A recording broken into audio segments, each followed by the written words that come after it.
कहानी की शुरुआत में हमें राजा की पालकी दिखती है, जो कोई मामूली राजा नहीं था बल्कि एरिक था, दुनिया का सबसे पहला म्यूटेंट। उसने खुद को भगवान समझ रखा था और इंसानों को कीड़े मकोड़ों की तरह गुलाम बनाकर रखता था। उसकी उम्र का कोई अंदाजा नहीं था, क्योंकि जब भी उसका शरीर पुराना पड़ता वो एक पिरामिड में जाकर छिप जाता। उसके 4 वफादार बॉडीगार्ड्स पूरी दुनिया छान मारते ताकि उसके लिए एक नया और जवान शरीर ढूंढ सके। इस बार वे एक ऐसे म्यूटेंट को पकड़ कर लाए जिसके पास सेल्फ हीलिंग की गजब की पावर थी। एरिक के पास ढेरों शक्तियां थी, क्योंकि वो जिस भी नए शरीर में जाता उसकी पावर भी चुरा लेता। आत्मा बदलने का रिचुअल शुरू हुआ जैसे ही पिरामिड से कपड़ा हटा, एक सुनहरी रोशनी जल उठी और पिरामिड के अंदर आत्मा बदलने का मंत्र शुरू हुआ। इस वक्त एरिक अपनी सबसे कमजोर हालत में था। इसी मौके का फायदा उठाकर बरसों से जुल्म सह रहे गुलामों ने विद्रोह कर दिया। उन्होंने पिरामिड के बड़े बड़े पत्थरों को रोकने वाली लकड़ियों को काट दिया। भारी भरकम पत्थर तबाही मचाते हुए नीचे गिरने लगे। अंदर भगदड़ मच गई। एरिक के बॉडीगार्ड्स ने गद्दारों को रोकने की कोशिश की और शुरू हुआ महाभारत। एक पल के लिए बॉडीगार्ड्स उन हमलावरों पर भारी पड़ते दिखे। उन्हें जला जला के भून दिया और जब एक हमलावर ने हमला किया तो अपनी टेलीकाइनेसिस से मरोड़ कर रख दिया। लेकिन तब तक बहुत देर हो चुकी थी। बाहर से विद्रोहियों ने पिरामिड पर हमला कर दिया,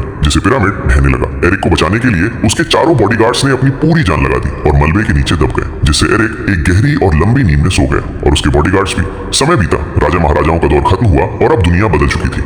आज म्यूटेंट्स और आम लोग साथ तो रहते हैं, लेकिन म्यूटेंट्स की जिंदगी नर्क बनी हुई है। उन्हें नीची नजर से देखा जाता है और लोग उन्हें अपने फायदे के लिए मोहरों की तरह इस्तेमाल करते हैं। अपने लोगों को बचाने के लिए सारा एक ऐसे अंडरग्राउंड बॉक्सिंग जिम में पहुंचती है जहां म्यूटेंट्स को आपस में लड़ाया जाता था। रिंग के बीचों बीच एलेक्स खड़ा था, जिसके पास विशाल पंख थे। वो लगातार 10 मैच जीत चुका था। उसका अगला मुकाबला मार्क से था, जिसे एक सर्कस के मालिक ने जानवरों की तरह पिंजरे में बंद कर रखा था। बेचारा मार्क डरा हुआ था, जिसे देखकर एलेक्स ने सोचा कि ये तो आसान शिकार है। एलेक्स ने तुरंत हमला बोल दिया ताकि मैच जल्दी खत्म करके आराम कर सके, लेकिन मार्क इतना फुर्तीला था कि वो पलक झपकते ही एलेक्स के वार से बच गया। खेल अब शुरू हुआ था। रिंग के अंदर मार्क घबराया हुआ था। उसने अपनी जादुई शक्ति टेलीपोर्टेशन से गायब होकर भागने की कोशिश की, लेकिन पूरे पिंजरे के ऊपर हाई वोल्टेज बिजली की तारें बिछी थी। एलेक्स बार बार उस पर झपट रहा था, पर मार्क सिर्फ खुद को बचा रहा था, लड़ नहीं रहा था। झुंझलाकर एलेक्स चिल्लाया, देख भाई, अगर तूने पलटवार नहीं किया तो बाहर खड़े गार्ड्स हम दोनों को यही ढेर कर देंगे। उन्हें बस तमाशा चाहिए। तभी सारा एक्शन में आई। उसने चुपके से पावर स्विच के पास खड़े गार्ड को धूल चटाई और वोल्टेज फुल कर दिया। रिंग में अफरा तफरी मच गई। मार्क ने अपनी पूंछ से एलेक्स को घसीटा,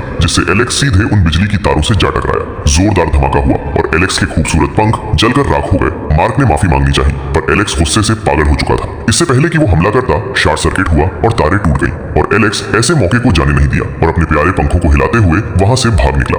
इस अफरा तफरी में सारा ने मार्को के पास गई और दोनों टेलीपोर्टेशन से बाहर निकल गए, लेकिन उनके साथ एक गॉर्ड भी आ गया। सारा ने तुरंत उसे ठिकाने लगाई और मार्क को एक गार्ड की वर्दी पहनाई, खुद का रूप बदला और उसे वहां से सुरक्षित बाहर निकाल लिया। यहाँ एक और कहानी चल रही थी, मैक्स की। सालों तक इंसानों की नफरत और जंग झेलने के बाद मैक्स अब थक चुका था। वो अपनी पहचान छिपाकर पोलैंड के एक छोटे से गांव में मजदूर बन गया था। उसने वहां शादी की। उसकी एक छोटी बेटी भी थी और वो बस शांति से जीना चाहता था। दूसरी तरफ एक स्कूल में स्कॉट नाम का लड़का अपनी क्लास में बैठा था। अचानक उसकी आंखों में अजीब सी जलन होने लगी। वो बार बार पलके झपका रहा था, जिसे देखकर उसके क्लास के लड़कों को लगा कि वो किसी लड़की को छेड़ रहा है। स्कॉट बिना कुछ कहे वॉशरूम भागा। शीशे में देखा तो उसकी आंखें अंगारे की तरह लाल हो चुकी थी। तभी वही गुंडा लड़का उसे पीटने के लिए वॉशरूम में घुसा। अचानक स्कॉट की आंखों से एक जोरदार धमाका हुआ और उसकी आंखों से बलम फिचकारी जो तूने मुझे मारी की सीधी साधी दीवार के कबाड़ बन गई। स्कॉट का भाई एलेक्स, जो खुद अपनी छाती से विनाशकारी किरणें छोड़ सकता था, समझ गया कि स्कॉट की सोई हुई शक्तियां जाग गई हैं। वो उसे लेकर सीधे प्रोफेसर चार्ल्स के पास पहुंचा। प्रोफेसर चार्ल्स का मानना था कि इंसान और म्यूटेंट दुश्मन नहीं, दोस्त बनकर रह सकते हैं। उन्होंने एक खास स्कूल बनाया था जहां म्यूटेंट्स को अपनी शक्तियों पर काबू पाना सिखाया जाता था। चार्ल्स ने स्कॉट को एक शांत तालाब के पास ले जाकर समझाया, स्कॉट, डरना छोड़ो। अपनी ताकत को कंट्रोल करने के लिए पहले उसे समझना होगा। चार्ल्स की देखरेख में स्कॉट ने पहली बार अपनी उन विनाशकारी किरणों का प्रदर्शन किया, जिससे तालाब का पानी खौल उठा। अब वो डरपोक लड़का नहीं, बल्कि साइक्लॉप्स बनने की राह पर था। तालाब के किनारे स्कॉट ने डरते डरते अपनी आंखें जरा सी खोली और भाई साहब, सामने खड़ा 100 मीटर ऊंचा पेड़ पल भर में 2 टुकड़ों में चीर गया। ये देखकर प्रोफेसर चार्ल्स भी सन्न रह गए। वहीं पास खड़ी एक लड़की जीन, जो पहले स्कॉट को कमजोर समझ रही थी, उसकी आंखें भी फटी की फटी रह गई। दूसरी तरफ मिस्र के काहिरा शहर में CIA एजेंट मोरा एक जासूस की तरह कुछ लोगों का पीछा कर रही थी। वो एक पुराने रेस्तरां के पिछले हिस्से में पहुंची, जहां कालीन के नीचे उसे एक गुप्त दरवाजा मिला। अंदर जाते ही उसने देखा कि कुछ लोग एक छोटे पिरामिड के पास खड़े होकर अजीब से मंत्र पढ़ रहे थे। मोरा अभी अपना कैमरा निकाल ही रही थी कि तभी अनजाने में सूरज की रोशनी पिरामिड के ऊपरी हिस्से पर जा पड़ी। बस फिर क्या था, हजारों साल पुरानी रुकी हुई रस्म फिर से शुरू हो गई। जमीन के हजारों फीट नीचे दबा हुआ एरिक जाग गया। उसने जोर से चिल्लाते हुए मंत्र पढ़े और एक भयानक ऊर्जा का विस्फोट हुआ। मोरा अपनी जान बचाकर भागी, लेकिन उस विस्फोट की लहर इतनी तेज थी कि पूरी दुनिया हिल गई। इस धमाके की गूंज दुनिया के दूसरे कोने में एक लोहे की फैक्ट्री तक पहुंची। वहां अचानक एक दुर्घटना हुई और उबलता हुआ गर्म लोहा मजदूरों के ऊपर गिरने वाला था। तभी वहां काम कर रहे मैक्स ने खुद को रोक नहीं पाया। उसने अपनी शक्ति का इस्तेमाल करके उस भारी लोहे को हवा में ही रोक लिया और अपने साथियों की जान बचा ली। दिखने में तो ये बहादुरी का काम था, लेकिन मैक्स के लिए ये उसकी जिंदगी की सबसे बड़ी गलती साबित हुई। वो सालों से दुनिया की नजरों से छिपकर एक साधारण इंसान की की तरह अपनी पत्नी और छोटी बेटी के साथ रह रहा था। जैसे ही उसने अपनी शक्ति दिखाई, उसकी असली पहचान सबके सामने आ गई। मैक्स को अंदाजा हो गया कि अब पुलिस और सरकार उसके पीछे हाथ धोकर पड़ जाएगी। वो पागलों की तरह घर भागा और अपनी पत्नी बेटी से बोला, जल्दी करो, हमें अभी इसी वक्त यहाँ से निकलना होगा, वरना बहुत देर हो जाएगी। किस्मत ने मैक्स का साथ नहीं दिया। जिन मजदूरों की जान उसने बचाई थी,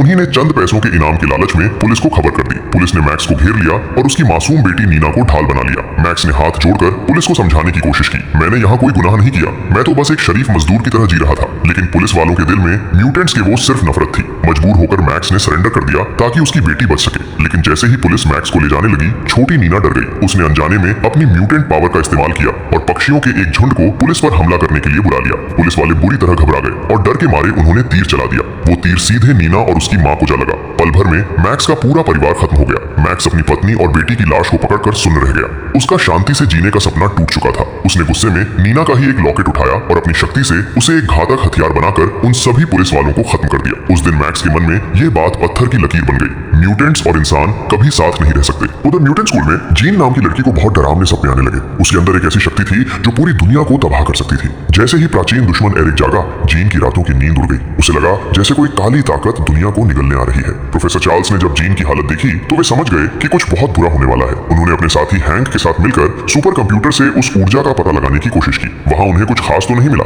लेकिन चार्ल्स ने अपनी पुरानी प्रेमिका मोरा को देखा, जो उसी जगह से भाग रही थी जहां से वो ऊर्जा निकली थी। सालों पहले चार्ल्स ने अपनी और म्यूटेंट्स की पहचान छिपाने के लिए मोरा की याददाश्त मिटा दी थी। अब सच जानने के लिए उन्हें CIA जाना पड़ा। चार्ल्स ने बाहर से तो यही दिखाया कि वो काम के सिलसिले में आए हैं, लेकिन मोरा को देखते ही उनके चेहरे की मुस्कान बता रही थी कि वे उसे कितना याद करते थे। और वहां जाकर उन्हें एक कड़वा सच पता चला। मोरा की यादें मिटाने के चक्कर में उसकी जिंदगी में एक खालीपन आ गया था, जिसकी वजह से उसकी शादीशुदा जिंदगी पूरी तरह बर्बाद हो गई थी। चार्ल्स को एहसास हुआ कि दूसरों की भलाई के लिए किया गया उनका फैसला मोरा के लिए कितना भारी पड़ा था। प्रोफेसर चार्ल्स जब मोरा से मिले तो उन्हें अपनी पुरानी गलती का एहसास हुआ। चार्ल्स के पूछने पर मोरा ने बताया कि दुनिया में अब कुछ ऐसे जुनूनी लोगों का ग्रुप बन गया है जो म्यूटेंट्स को भगवान मानते हैं। उनका मानना है कि म्यूटेंट्स का कोई पुरखा या जन्मदाता है जो वापस लौटकर दुनिया को बदल देगा। वे लोग पूरी दुनिया के पुराने खंडहर छान रहे थे और आखिरकार काहिरा में उन्होंने उस शैतान एरिक को जगा ही दिया। मोरा ने चेतावनी दी कि अगर वो सच में लौट आया है तो समझो दुनिया का अंत तय है। उधर हजारों सालों की नींद से जागा एरिक काहिरा की सड़कों पर पागलों की तरह घूम रहा था। उसे समझ नहीं आ रहा था कि ये गाड़ियां क्या हैं और हॉर्न क्यों बजाती हैं। वो ये भी नहीं जानता था कि अब दुनिया पर किसका राज है।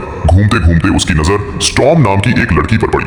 स्टॉर्म अपनी शक्ति से छोटे मोटे तूफान लाती थी और उस अफरा तफरी में बाजार से पैसे और सामान चुरा लेती थी।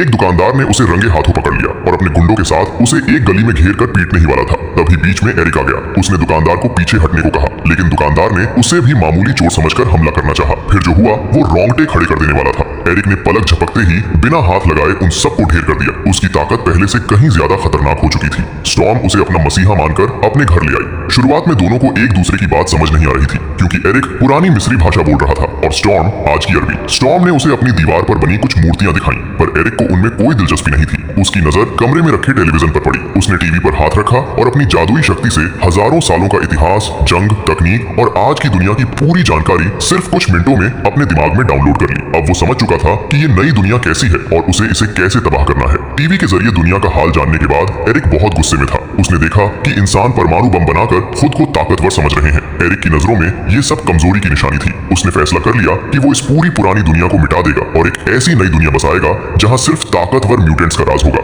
लेकिन इस बड़े काम के लिए उसे 4 वफादार गार्डियंस की जरूरत थी। उसने सबसे पहले स्टॉर्म को चुना और उससे वादा किया, मैं तेरी शक्तियों को इतना बढ़ा दूंगा कि तू सिर्फ गली मोहल्ले में नहीं बल्कि पूरी दुनिया के मौसम को अपनी उंगलियों पर नचाएगी। इधर मार्क को सुरक्षित जगह भेजने के लिए सारा एक शातिर म्यूटेंट कैलिबन के पास पहुंची। कैलिबन पैसों के बदले दुनिया भर की खबरें रखता था। काम पूरा करने के बाद कैलिबन ने सारा को एक ऐसी खबर दी कि उसके पैरों तले जमीन खिसक गई। उसने बताया कि मैक्स ने पोलैंड में कई पुलिस वालों का कत्लेआम कर दिया है और उसकी बीवी बेटी मारे जा चुके हैं। सारा को यकीन नहीं हुआ कि मैक्स बिना वजह ऐसा करेगा। उसे लगा कि सिर्फ एक ही बंदा मैक्स को बचा सकता है, उसका पुराना दोस्त प्रोफेसर चार्ल्स। सारा तुरंत मार्क को लेकर म्यूटेंट स्कूल की तरफ भागी। जब सारा स्कूल पहुंची तो पता चला कि चार्ल्स बाहर गए हैं और सारा काम हैंक संभाल रहा है। उसी समय हैंक ने स्कॉट की आंखों की समस्या का हल निकाल लिया था। उसने स्कॉट को एक खास लाल क्वार्ट्ज चश्मा दिया, जिसे पहनते ही स्कॉट की आंखों से निकलने वाली तबाही रुक गई। पहली बार स्कॉट ने बिना कुछ जलाए अपने आसपास की दुनिया और जीन को देखा। शुरुआत में स्कॉट और जीन के बीच थोड़ी अनबन और बहस हुई। स्कॉट को लगा कि जीन थोड़ी टेढ़ी है, लेकिन जल्द ही उसे समझ आया कि म्यूटेंट स्कूल के अंदर भी भेदभाव होता है।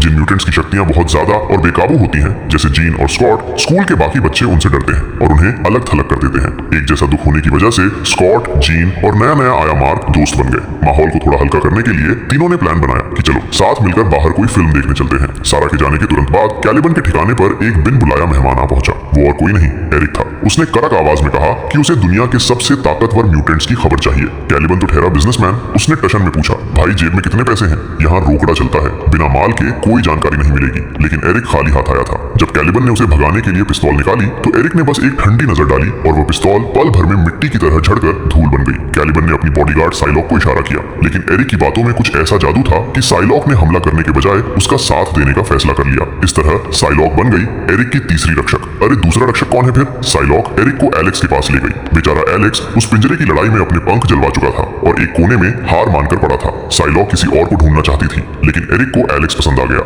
एरिक जानता था कि गिरते हुए इंसान को अगर सहारा दे दो तो वह उम्र भर के लिए वफादार बन जाता है। उसने एलेक्स के पास जाकर अपनी जादुई शक्ति का इस्तेमाल किया। देखते ही देखते एलेक्स के जले हुए चमड़े के पंख गायब हो गए और उनकी जगह चमकते हुए फौलादी पंख निकल आए, जो पहले से कहीं ज्यादा सुंदर और जानलेवा थे। अब एलेक्स पहले वाला मामूली म्यूटेंट नहीं, बल्कि आसमान का सबसे खतरनाक शिकारी बन चुका था। एलेक्स के लिए वो पल किसी बुरे सपने जैसा था। उसकी हड्डियों से तेज धार वाले ब्लेड बाहर निकलने लगे और देखते ही देखते उसकी रीढ़ से जुड़े हुए पंख लोहे में बदल गए। डर तो बहुत हुआ, लेकिन जब वो खड़ा हुआ तो उसके पास ऐसे पंख थे जो किसी भी चीज को गाजर मूली की तरह काट सकते थे। इस तरह एरिक को अपना मौत का फरिश्ता मिल गया। अब बारी थी चौथे और सबसे खतरनाक साथी की। साइलॉक ने एरिक को मैक्स के बारे में बताया। जब वे सब पोलैंड की उस फैक्ट्री में पहुंचे तो मैक्स उन मजदूरों को खत्म करने ही वाला था जिन्होंने उसकी रिपोर्ट की थी। एरिक ने बीच में आकर मैक्स की मदद की और उसे अपने साथ जुड़ने का ऑफर दिया। मैक्स, जो अपनी बीवी बेटी को खोकर पहले ही दुनिया से नफरत कर रहा था, बिना सोचे समझे एरिक की टीम में शामिल हो गया। एरिक जानता था कि मैक्स के अंदर अभी भी थोड़ा शक है, इसलिए वो उसे उस जेल में ले गया जहां बचपन में मैक्स पर जुल्म हुए थे और उसके माँ बाप को मार दिया गया था। एरिक ने मैक्स के उसी पुराने जख्म को कुरेदा और उसके गुस्से को आग दी। उसने मैक्स की शक्तियों को इतना बढ़ा दिया कि मैक्स ने चुटकी बजाते ही उस पूरी जेल को मलबे के ढेर में बदल दिया। उसने इतने मजबूत बिल्डिंग को हवा में उड़ाकर बिखेर दिया जैसे आटा को फूंक मार के उड़ा दिया हो। लेकिन मैक्स एक सच से अनजान था। उसका एक बेटा भी है, पीटर। पीटर टीवी पर अपने बाप की खबरें देखता रहता था। उसकी माँ ने उसे छूट दे दी थी कि वो जो चाहे करे, बस बाद में उसे पछतावा नहीं होना चाहिए। इधर स्कूल में सारा ने प्रोफेसर चार्ल्स को मैग्नेटो के बारे में सब बताया। चार्ल्स अपने उस दोस्त को इस अंधेरे में अकेला नहीं छोड़ सकते थे। वे तुरंत अपनी लैब में गए और उस सुपर कंप्यूटर के जरिए मैक्स को ढूंढने लगे। लेकिन जैसे ही चार्ल्स ने मैक्स से संपर्क किया, एरिक को उनकी मौजूदगी का पता चल गया। एरिक हैरान था कि दुनिया में इतनी तगड़ी दिमागी शक्ति वाला कोई और भी है। उसने पलक झपकते ही चार्ल्स के दिमाग पर हमला कर दिया और उस सुपर कंप्यूटर का कंट्रोल अपने हाथ में ले लिया। अब एरिक के पास चार्ल्स की वो शक्ति आ गई थी जिससे वो दुनिया के किसी भी इंसान के दिमाग तक पहुंच सकता था। जैसे ही एरिक ने प्रोफेसर चार्ल्स के दिमाग पर कब्जा किया, उसे एक ऐसी शक्ति मिल गई जिसका उसने सपना भी नहीं देखा था। उसने तुरंत पूरी दुनिया को घुटनों पर लाने का फैसला किया। दुनिया भर के मिसाइल अड्डों के कमांडरों ने पागलों की तरह लॉन्च बटन दबा दिए और हजारों परमाणु मिसाइलें आसमान की ओर निकल पड़ी। सभी लोग आसमान में दिवाली के रॉकेट्स के नजारे को साफ देख सकते थे। कमेंट, मैं बताओ ये आदमी कौन है? जो सबसे पहले कमेंट करेगा उसका कमेंट पिन किया जाएगा। लैब में हैंक चिल्लाया, ये बंद क्यों नहीं हो रहा? उसने तारे तक काट दी, पर एरिक का जादू मशीन से बड़ा था। तभी बेहोशी की हालत में चार्ल्स ने एलेक्स को चिल्लाकर कहा, एलेक्स, इस मशीन को अभी उड़ा दो। एलेक्स ने अपनी छाती से लाल किरणों का जोरदार धमाका किया और पूरी लैब आग की लपटों में घिर गई। लेकिन जैसे ही वे चार्ल्स को बाहर निकालने वाले थे, अचानक वहां एरिक अपने चारों रक्षकों के साथ प्रकट हुआ और बेहोश चार्ल्स को किडनैप करके गायब हो गया। एलेक्स ने उन्हें रोकने के लिए हमला किया, पर निशाना चूक गया और धमाका सीधे लड़ाकू विमान के इंजन में जा लगा। पूरा म्यूटेंट स्कूल कुछ ही सेकंड में उड़ने वाला था। तभी एंट्री हुई पीटर की। पीटर की रफ्तार इतनी तेज है कि उसके लिए समय जैसे रुक जाता है। जब आग की लपटें सबको निगलने वाली थीं, पीटर ने बड़े आराम से इधर उधर भागते हुए, कभी जूस पीते हुए तो कभी मजाक करते हुए स्कूल के एक एक छात्र और टीचर को बाहर सुरक्षित फेंक दिया। लेकिन जब धमाका थमा तो एक बुरी खबर सामने आई। स्कॉट का भाई एलेक्स उस धमाके के सबसे करीब था और पीटर की रफ्तार भी उसे नहीं बचा सकी। स्कॉट अपने भाई को खोने के गम में डूबा ही था कि तभी आसमान से कुछ मिलिट्री के जहाज उतरे। उन्हें देखते ही सारा के चेहरे का रंग उड़ गया। ये कर्नल स्ट्राइकर था, वो आदमी जो म्यूटेंट से नफरत करता है। स्ट्राइकर ने एक जोरदार शॉकवेव हमला किया जिससे सारा, हैंक और बाकी सब बेहोश होकर गिर पड़े। वो उन्हें किडनैप करके मैक्स का पता उगलवाना चाहता था, लेकिन स्ट्राइकर को पता नहीं था कि मलबे में छिपे स्कॉट, जीन और मार्क अभी भी बचे हुए हैं। जैसे ही स्ट्राइकर का विमान उड़ने लगा, ये तीनों चुपके से टेलीपोर्ट होकर उस विमान के अंदर घुस गए ताकि अपने दोस्तों को बचा सके। स्कॉट, जीन और मार्क चुपके से स्ट्राइकर के बेस तक तो पहुंच गए, लेकिन वहां का नजारा देख उनके होश उड़ गए। स्ट्राइकर बहुत शातिर था। उसने जेल के पिंजरों में ऐसी बिजली छोड़ रखी थी जिससे म्यूटेंट्स की शक्तियां जाम हो जाती थी। मार्क अब टेलीपोर्ट नहीं कर पा रहा था। तीनों ने तय किया कि अभी चुपचाप इंतजार करना ही बेहतर है। दूसरी तरफ एरिक को प्रोफेसर चार्ल्स की दिमागी शक्ति का चस्का लग गया था। उसे लगा कि अगर ये पावर उसे मिल जाए तो वो चुटकी बजाते ही दुनिया साफ कर देगा। उसने एक बार फिर अपना शरीर बदलने की रस्म की तैयारी शुरू कर दी, लेकिन उससे पहले वो चाहता था कि चार्ल्स पूरी दुनिया को मौत का पैगाम सुनाए। चार्ल्स ने अपने पुराने यार मैक्स की आंखों में देखा और उसे समझाने की आखिरी कोशिश की। मैक्स, तेरे अंदर अब भी अच्छाई बाकी है, इस तबाही को रोक दे। लेकिन मैक्स के दिल में अपनी बीवी बेटी को खोने का दर्द इतना गहरा था कि उसने साफ कह दिया कि अब सिर्फ बदला लिया जाएगा। जब एरिक ने चार्ल्स को जबरदस्ती दुनिया के नाम संदेश पढ़वाया तो चार्ल्स ने चालाकी दिखाई। उन्होंने संदेश पढ़ते पढ़ते चुपके से जीन के दिमाग में अपनी लोकेशन का सिग्नल भेज दिया। जीन ने उनकी आवाज सुन ली, लेकिन इसी चक्कर में गश्त लगा रहे सैनिकों ने उसे देख लिया। स्कॉट और उसके साथियों ने प्लान बनाया कि पहले पावर सप्लाई काटेंगे और फिर सबको आजाद कराएंगे। इसी बीच उन्हें लैब के एक अंधेरे कमरे में लोगन कैद मिला। वो किसी जंगली जानवर की तरह पिंजरे में बंद था और उसकी याददाश्त जा चुकी थी। स्कॉट को लगा कि लोगन ही उन्हें यहाँ से बाहर निकाल सकता है, इसलिए उसने बिना डरे उसे आजाद कर दिया। आजाद होते ही लोगन ने अपनी उंगलियों से वो घातक फौलादी पंजे निकाले और बेस में कोहराम मचा दिया। वो गोलियों की बौछार के बीच भी नहीं रुक रहा था, क्योंकि उसके जख्म तुरंत भर जाते थे। स्ट्राइकर ने जब देखा कि लोगन सबको गाजर मूली की तरह काट रहा है तो वो अपनी जान बचाकर वहां से दुम दबाकर भाग निकला। जब लोगन बेस में तबाही मचा रहा था तब जीन और बाकी लोग उसके पीछे गए। उनका मकसद उसे रोकना नहीं बल्कि उसकी मदद करना था। जीन ने अपनी शक्तियों से लोगन के दिमाग की उलझन कम की, जिससे उसे अपना असली नाम लोगन याद आ गया। बिना कुछ कहे वो बर्फीले पहाड़ों में कहीं गायब हो गया। अब बिना समय गवाए सारा और पूरी टीम प्रोफेसर चार्ल्स को बचाने के लिए काहिरा की ओर निकल पड़ी। उधर काहिरा पहुंचकर एरिक ने देखा कि उसकी पुरानी नगरी अब मामूली घरों और गलियों में बदल चुकी है। उसे ये पसंद नहीं आया। उसने बस एक हाथ उठाया और पूरा शहर ताश के पत्तों की तरह ढहने लगा। धूल और मिट्टी हवा में उड़ी और देखते ही देखते वहां एक विशाल सोने जैसा पिरामिड खड़ा हो गया। एरिक ने मैक्स को हुक्म दिया, जाओ मैक्स, इस दुनिया की ईंट से ईंट बजा दो। मैक्स की शक्तियां अब 7वें आसमान पर थीं। उसने जमीन के अंदर से धातुओं को खींचना शुरू किया, जिससे पूरी पृथ्वी पर तबाही मच गई। पुल गिर रहे थे, शहर तबाह हो रहे थे। दुनिया के बड़े बड़े देशों के पास अब कोई चारा नहीं बचा था। उनके परमाणु हथियार पहले ही अंतरिक्ष में बेकार हो चुके थे। वे बस हाथ जोड़कर भगवान से प्रार्थना कर रहे थे। एरिक चार्ल्स को पिरामिड के अंदर ले गया। वो उनकी दिमागी शक्ति चुराकर पूरी दुनिया का अकेला मालिक बनना चाहता था। इसी बीच सारा की टीम वहां पहुंच गई। टीम 2 हिस्सों में बट गई। जीन, स्कॉट, हैंक और मार्क सीधे पिरामिड में घुसे ताकि चार्ल्स को बचा सके। सारा और पीटर निकल पड़े मैक्स को समझाने। सारा ने मैक्स के पास पहुंचकर उसे पुरानी यादें दिलाई। उसने कहा,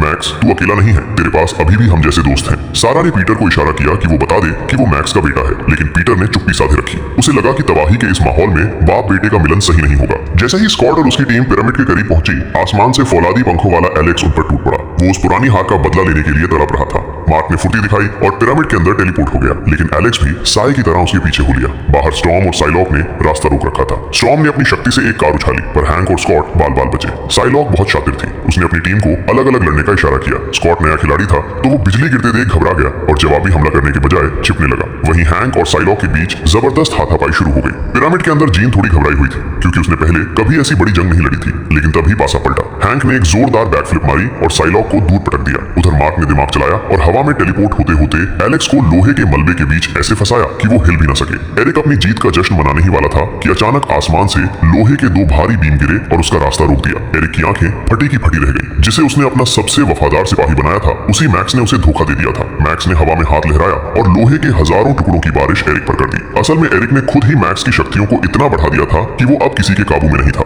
एरिक ने मैक्स को अपना बॉडीगार्ड बनाया था ताकि कोई चार्ल्स तक न पहुंच सके। लेकिन जब अनुष्ठान अपने आखिरी दौर में था, मैक्स चुपचाप वहां से हट गया और मार्क को मौका मिल गया। जब एरिक की आंख खुली, उसने अपने खाली हाथ देखे। वशीकरण फेल हो चुका था और चार्ल्स गायब थे। एरिक गुस्से से पागल हो उठा और चिल्लाया, चार्ल्स, तू मुझसे बचकर कहीं नहीं जा सकता। जैसे ही प्रोफेसर चार्ल्स सुरक्षित हुए, मार्क ने फुर्ती दिखाई और जीन व बाकी साथियों को एक एक करके विमान में पहुंचा दिया। मोरा ने जैसे ही इंजन चालू किया, एलेक्स और साइलॉक ने हार नहीं मानी। वे जख्मी होने के बावजूद विमान के पीछे लटक गए और उसे गिराने की कोशिश करने लगे। विमान डगमगाने लगा। जीन ने चिल्लाकर कहा, मार्क, क्या तुम हम सबको यहाँ से बाहर निकाल सकते हो? मार्क ने सबको कसकर पकड़ने को कहा और अपनी जान लगा दी। विमान का संतुलन बिगड़ा और वो जमीन पर जा गिरा। इस भयानक एक्सीडेंट में एलेक्स और साइलॉक बुरी तरह घायल होकर बेहोश हो गए। दूसरी तरफ स्टॉर्म ने समझदारी दिखाई और इस लड़ाई से पीछे हटकर दूर से नजारा देखने लगी। जब पीटर और सारा वापस लड़ने के लिए जा रहे थे, तब मैक्स उन्हें देखता रह गया। उसके दिमाग में पुराने दिनों की यादें ताजा हो गई, जब वो और चार्ल्स जवान थे। भले ही उनके रास्ते अलग थे, पर चार्ल्स ने हमेशा उसे अपना माना था। मैक्स को चार्ल्स के वो शब्द याद आए, दोस्त, हमें तुम्हारी जरूरत है। इन 5 शब्दों ने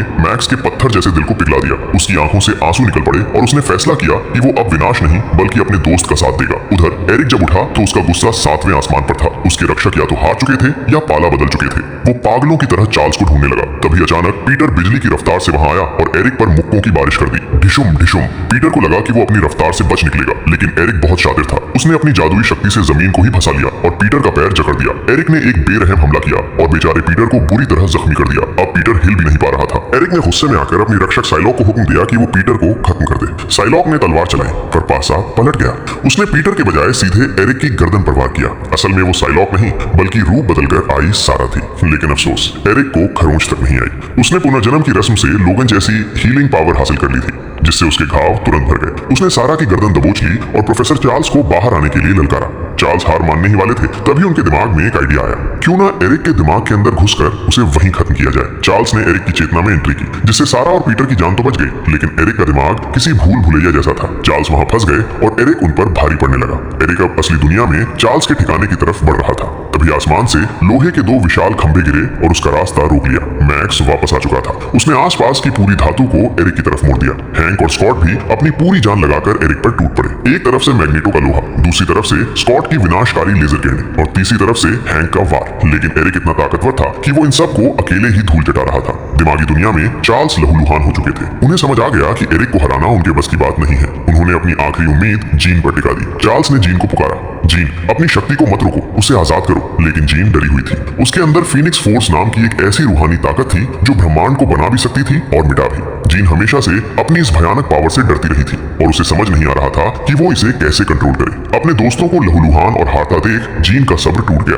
प्रोफेसर चार्ल्स ने उसे दिमागी तौर पर हिम्मत दी और कहा, जीन अब खुद को मत रोको।